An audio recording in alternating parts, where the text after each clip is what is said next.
Vamos a contar con 2 charlas técnicas y después de eso va a haber un coffee break aquí afuera de las instalaciones de este auditorio. Vamos a empezar entonces con Cristian Loaiza. Él viene de la Universidad Federal do Pará, de Brasil. Cristian, por favor, a quien recibimos con un fuerte aplauso. Buenos días a todos. Primero quiero felicitar a los organizadores de este evento. Es un espacio muy grande que tenemos aquí para Latinoamérica, que de verdad tenemos poquísimos espacios en donde podemos contar con este tipo de celebridades en nuestra área.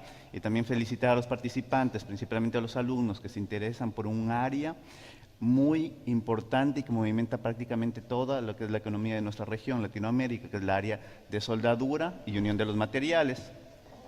Dicho esto, vamos a comenzar con la conferencia. ¿Qué dice? Influencia de la temperatura de precalentamiento en la soldadura de hierro fundido blanco. Cuando decimos la palabra soldadura de hierro fundido, ya nos viene un dolor en la cabeza, generalmente. ¿Por qué? Porque el hierro fundido es considerado muy difícil de soldar, extremadamente difícil, debido a la cantidad de carbono equivalente que él tiene en su estructura. Pero todavía le sumamos un condicionante. ¿Qué es esto? Que nosotros decimos hierro fundido blanco. Entonces, cuando analizamos esto, hierro fundido blanco, soldar, nos dio un trabajo muy grande poder desarrollar todo este proceso. ¿Pero por qué fue importante? Porque vino un alumno, nos preguntó, nos dijo, profesor, tenemos un material que no estamos consiguiendo soldar. Él trabaja en la Hydro Norwich, que es una de las principales productoras de alumina, que sirve para fabricar aluminio en general, sirve para la fabricación de aluminio. Entonces, ¿qué es lo que necesitamos? ¿Tienes ese material? No, sí. Nosotros no podemos decir que no se puede soldar ese material. ¿Qué es lo que decimos? Sí, trae para acá, nosotros intentamos hacer esa soldadura. Vamos allá, estamos haciendo investigación, tenemos que intentar. Hacemos análisis de la composición química y determinamos que es un ASTM 532 tipo 3 clase A. Entonces es un alto contenido de cromo. Entonces, ¿qué va a pasar? Vamos a tener que hacer diferentes análisis para poder conseguir. Entonces, ¿pero por qué es importante esto principalmente? Porque este material, ¿qué lleva consigo? ¿Qué es lo que se usa para fabricar principalmente? Se usa para fabricar tubulaciones, se usa para fabricar bombas, y esas bombas ¿qué transportan? Bauxita con soda cáustica. Entonces tiene que ser un material extremadamente resistente, con una resistencia a la corrosión elevada, y tiene que resistir la dureza de la alumina. Pero ¿por qué es importante adicionalmente eso? Porque si observamos acá, este material además viene con defectos incorporados. Y a medida que se continúa trabajando, se puede ver que este material tiene una estructura cementita, haciendo de él extremadamente frágil y además favoreciendo la formación y propagación de fisuras. Entonces nosotros ya era difícil el hecho que sea hierro fundido, ahora tenemos una estructura cementita extremadamente frágil, que si lo utilizamos tiene elevada propagación de fisuras. Bueno, pero ¿cuáles son las ventajas que tiene este material? Tiene elevada resistencia a la abrasión y tiene una cantidad enorme de carpitos de cromio que provocan esa elevada resistencia. ¿Cuál sería la cuestión? ¿Es factible? Vamos a intentar. Fuimos para el frente, intentamos diferentes variaciones. ¿Qué es lo que nos determinamos principalmente? En un inicio, vamos a la literatura. Consideran este material como no soldable. Vamos para allá, pero existen actualizaciones que puedan permitir que materiales similares, con una estructura similar, sean soldables. Existen. Entonces los aceros de elevada dureza. Entonces nos fuimos por las técnicas para soldadura de aceros de elevada dureza. Y continuamos. ¿Por qué? Porque este tiene una amplia aplicación en Brasil, que es considerado, mejor dicho, el tercer estado, el mayor productor de aluminio del mundo. Entonces tenemos una amplia aplicación y sobre todo el estado de Pará prácticamente atribuye casi toda la producción de minero de aluminio del país. Entonces, ¿tiene una aplicación? Tiene. Entonces vamos allá a buscar esa solución. ¿Cómo lo hicimos?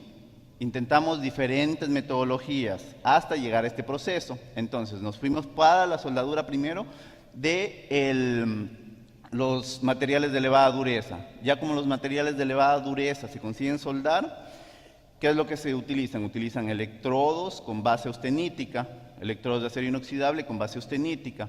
Posteriormente hicimos la soldadura. ¿Qué es lo que necesitábamos? Hacer un precalentamiento. Se soldó, se hizo el precalentamiento, conseguimos soldar, pero ¿cuál fue el problema? Elevada cantidad de fisuras.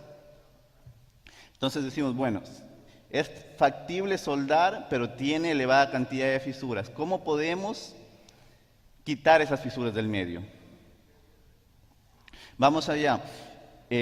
Variamos, el primer calentamiento fue lo que nos indicaba la norma, la AWS 11.2, que nos indica que el rango de temperaturas para hacer una soldadura de hierro fundido es aproximadamente 370 a 480 grados centígrados. Intentamos en ese rango de temperaturas, ninguno funcionó, todos tenían fisuras.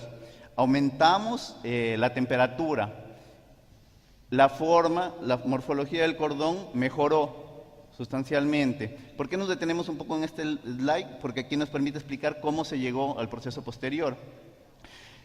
Sin embargo, todavía, a pesar de haber mejorado la forma del cordón, todavía tenía una variación, una presencia de fisuras. ¿Qué es lo que se hizo? Se hizo una modificación de la mezcla de gases. Se intentaron diferentes mezclas de gases hasta llegar a la forma de que no tuvieron fisuras en la superficie. Entonces ese ya fue un logro. Si bien era en una escala menor, ya conseguimos obtener una soldaje dura de hierro fundido blanco sin la presencia de fisuras. ¿Por qué se hizo este análisis, esta recopilación? Porque no solo se utilizaron técnicas para soldadura de hierro fundido, que sería precalentamiento y control de resfriamiento, sino que además se utilizaron técnicas para soldadura de materiales duros, como pueden ser el uso de acero inoxidable austenítico y la mixtura de gases ternaria que se utilizó en este caso. ¿Cuáles fueron, los parámetros que después de elaborar todo este procedimiento nos llevó a este cuadro, básicamente, que se utilizó? Fue una baja temperatura, media temperatura y una alta temperatura y un control de resfriamiento. Ese control de resfriamiento también ayudó a que no existan la presencia de tensiones residuales en el material. Esas tensiones residuales en el material pueden favorecer la propagación de trincas, de fisuras, perdón. Como materiales y métodos tuvimos el material ASTM A532 clase 3, donde tiene un elevado porcentaje de carbono, silicio, manganés, níquel, cromio, molibdeno. Adicionalmente se tiene la WSR307 como material de adición utilizado básicamente en la soldadura de elementos duros. Y como se puede ver, esta tabla nos dice que el rango de temperaturas básicamente se ubica entre 370 hasta 480. Sin embargo, nosotros cambiamos ese rango de temperatura, eso que está establecido en la norma, para poder conseguir realizar esta soldadura. Como resultados, obtuvimos primero, ¿qué es lo que pasó? Cuando se tiene baja temperatura, sin precalentamiento, obviamente se consigue realizar la soldadura, pero se tiene fisuras. A medida que se aumenta la temperatura, varía la forma del cordón, sin embargo se tiene fisuras intermediarias. Con media temperatura, igualmente se tiene una fisura luego en el final del cordón. Ya cuando se realiza un precalentamiento con una temperatura superior a lo que indica la norma, tenemos una soldadura que no tiene fisuras. Se hizo líquidos penetrantes, se hicieron diferentes análisis y no se detectó defectos en la superficie. Entonces, ¿qué decidimos? Hacer un análisis de la microestructura. ¿Qué es lo que se puede ver aquí? ¿Por qué? Porque mismo que haya tenido fisuras, fue importante observar cómo la microestructura varía, entender por qué en un caso se tuvo fisuras y en el otro no. Entonces, ¿cuál es la importancia? Que, por ejemplo, se puede observar que con baja temperatura existe una zona de mixtura mayor, una zona de mixtura evidente, y el material base no tiene una elevada dilución. En el material de soldadura, la microestructura es totalmente diferente cuando se tiene una baja temperatura, en este caso, que cuando se tiene una temperatura media. Aquí ya se puede observar que la zona de mixtura va disminuyendo. El material de aporte, el material soldado, tiene características del material base, va asumiendo esas características. Sin embargo, en estas dos, la temperatura probablemente no permitió que este quede libre de fisuras. Ya cuando se acrecentó, se mudó esa temperatura, se cambió para una temperatura mayor, el interfase entre estos dos materiales fue significativamente menor. El material base ya asume un poco las características, el material de soldadura asume las características del material base, teniendo una estructura en la cual ella es básicamente cementita, lo cual vuelve elevadamente frágil al material, y a su vez esta unión casi no se percibe entre uno y el otro soldado. Quiero resaltar que este fue un estudio preliminar de lo que sería la parte de soldadura de hierro fundido blanco. ¿Por qué? Porque no se tenía, nosotros recurrimos a la literatura, no se tenía estudios sobre esto de acá, directamente lo consideran no soldables. Sin embargo, nosotros estamos para eso, es la investigación, que es lo que tenemos. Tenemos un reto por la frente y queremos desarrollar esta parte de aquí, dar ese salto. Si es considerado o no, nosotros vamos a decir que es posible. Posteriormente, tenemos aquí una diferencia de las microdurezas. Hice un análisis de microdureza con un equipo Mitutoyo, donde se puede observar como el metal fundido, la zona fundida, no tiene una variación significativa en dureza, a pesar que, como se vio en la gráfica anterior, existen diferencias en la microestructura de la zona fundida. Sin embargo, la dureza en este caso no tuvo una variación significativa. Ya para la zona térmicamente afectada, esa variación ya existió. Cuando se tiene una baja temperatura, la microdureza tiende a subir, como puede observarse acá, y posteriormente decrece.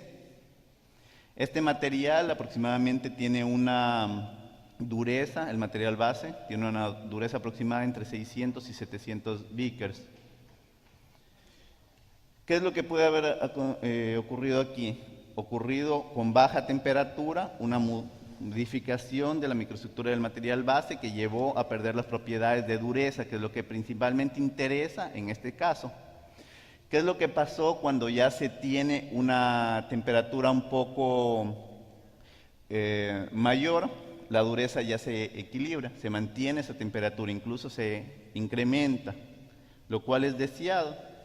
¿Por qué? ¿Por qué es deseado? Porque tiene que tener una elevada resistencia a la abrasión. Este tipo de materiales no están sometidos tanto a la parte de esfuerzos mecánicos, sí están sometidos a la parte de esfuerzos de abrasión. Entonces, eso provoca que este tipo de material, mientras mayor dureza, mayor sea. Además, se puede observar que el material base es un AWS R307L. Cuando es soldado, él tiene una dureza aproximada de 220 Vickers. En este caso, la dureza se incrementa casi que un 70% para 350 aproximadamente. Eso puede estar dado por la unión, la mezcla con el material de base. Básicamente está dado por eso. Y otra cosa importante a tomar en consideración es la presencia que este material tiene elevadamente carbonetos M3C y carbonetos M7C3, carbonetos de fase primaria y de fase secundaria. Lo que nos lleva a tomar en consideración todos estos efectos. Primero, el material como conclusión. De acuerdo con esta metodología que se usó, variando la cantidad de los gases, la mixtura de gases, la mezcla de gases, variando las temperaturas de aquecimiento, de calentamiento, se tuvieron y haciendo un proceso de soldadura con bajo aporte térmico, se consiguió hacer la soldadura que puede ser realizable. Además, el uso de un precalentamiento y de un control del enfriamiento fueron vitales y fundamentales para el éxito de este trabajo. Se observaron cambios en la morfología del material y la zona de fusión es posible verificar el incremento de microdureza, un leve incremento con el incremento de la temperatura en la zona de transición. Este proceso podría ser explicado por la tasa de difusión que existió. Otra cosa interesante, bueno, este fue el primer proyecto que realizamos, estudio que realizamos a través de esto. Posteriormente lo que realizamos fueron diversos trabajos adicionales. ¿Por qué? Porque ya existen cambios, no existen fisuras, pero ¿qué es lo que están necesitando? Están necesitando que si es posible soldar uniones. Y eso es lo que los estudios posteriores, que incluso ya tenemos un artículo que está casi listo para ser presentado, demostrando que es posible hacer esta unión de estos materiales. Bueno, alguna de la bibliografía usada y los agradecimientos, que son principalmente al Laboratorio de Caracterización de Materiales Metálicos. Gracias.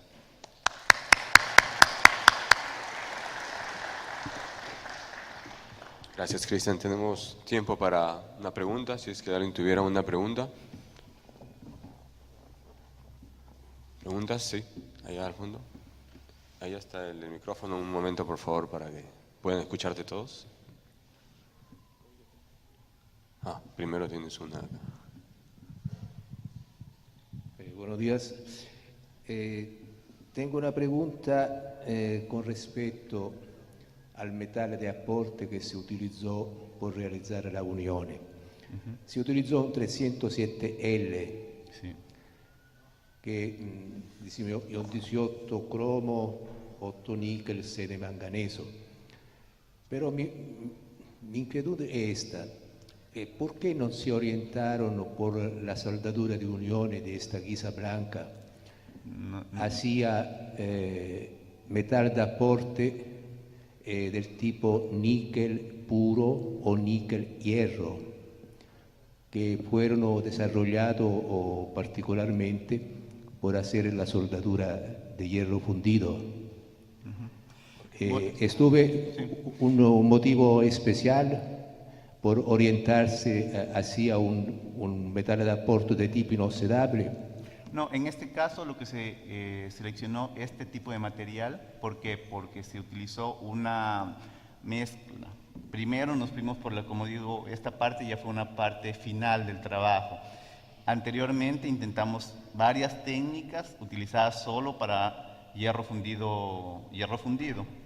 Solo que ninguna de esas técnicas, ni con calentamiento, se consiguió hacer la soldadura que no tenga libre de fisuras, libre de defectos. Entonces, ¿qué es lo que hicimos? Fue hacer una modificación para mezclar dos características. Primero, la soldadura de hierro fundido, que requiere calentamiento y control de enfriamiento, y la soldadura de acero de elevada dureza, utilizado para la industria armamentística, para la parte de blindajes. Sí, sí. ¿Sí? Entonces, ¿qué es lo que se quiso hacer? Entonces, en la industria para la soldadura de acero de elevada dureza, se usa como base un acero, como material de aporte, un acero austenítico como base. Además, el contenido de manganés en este caso es vital, por eso la soldadura de aceros de elevada dureza tienen esas características. Tienen un contenido de manganés, un contenido de cromo y un contenido de níquel para poder estabilizar la estructura interiormente. Tienen elementos alfa gemios y gamma gemios. Entonces esa fue la principal característica, por eso no se utilizó las técnicas. Intentamos, pero no se consiguió con las técnicas convencionales. Entonces lo que hicimos fue ir para otro material de aporte. No, yo comprendo bien que por saldar un acero al 13% de manganese resulta particolarmente indicato un 307, un 307L. Lo que por mí, como puedo decir, es una novedad, le agradezco de esta innovación que su investigación determinó, es utilizar estos metales de aporte sobre una guisa de alta aleación de cromo, quindi una guisa blanca di estrema durezza. Quando si possono utilizzare, si utilizzano generalmente per la soldatura di hierro fundido, cioè in mio idioma lo hierro fundido si chiama ghisa. Por la soldadura del hierro fundido están metales de aporte particolarmente fabricados por esto, que son a base de níquel ferro, níquel hierro, o a base de níquel puro. Particolarmente son electrodos revestidos con revestimiento grafítico que se prestano muy bien por hacer soldadura de uniones de reparación. Yo no entendía bien si usted experimentó este tipo de metal de aporte y no tenía un buen resultado o no tomó en consideración este tipo de metal de aporte. No, tomamos en consideración todo lo que tenga que ver, porque hicimos una revisión de la literatura primero. Entonces, en ese caso, para la soldadura de hierro fundido se utilizaron ese tipo de material de aporte. Solo que ese tipo de material de aporte, porque los hierros fundidos blancos son recientes en la parte de hierros fundidos, eran utilizados principalmente para hierros fundidos gris y hierro fundido nodular o hierro fundido dúctil. Cuando tenemos este cambio, la adición de cromo, la adición de níquel y carbono en la microestructura, eso me genera una estructura de cementita, cambia totalmente la dinámica. ¿Y qué es lo que sucede con eso? Como cambia la dinámica de soldadura, al momento de nosotros utilizar técnicas solo para soldadura de hierro fundido, no se consiguió. ¿Qué es lo que quisimos? Cambiar esa perspectiva y hacer una combinación de técnicas. ¿Cuál fue esa combinación de técnicas? Utilizar los aceros de elevada dureza, como dije, que es el 307, que estabiliza. ¿Por qué? Porque necesitamos como una amalgama entre estos materiales que son duros. Entonces esa amalgama va a tener una dureza menor, sin embargo no me va a generar fisuras en el material al momento que se realice la unión. Entonces utilizamos este otro material y ahí que se consiguió realizar la soldadura. Entonces fueron tomadas en consideración el material de aporte, las temperaturas de calentamiento y el control de enfriamiento y los gases, la mezcla de gases, que también fue fundamental. Con los mismos parámetros, con una mezcla de gases diferente, no se consiguió realizar la soldadura. Bien, vamos a continuar con el ponente va a estar aquí porque tenemos que continuar con el programa. Pueden hacerle luego todas las preguntas que gusten. Vamos a continuar más bien para no retrasar la programación. Bien, muchas gracias. Gracias, Cristian. Vamos a continuar ahora con Alberto Bejarano. Él es ingeniero internacional de soldadura, ingeniero europeo de soldadura, inspector certificado por la AWS también de soldadura y actualmente es estudiante de maestría en ingeniería de soldadura de esta casa de estudios. Recibimos con un fuerte aplauso a Alberto Bejarano.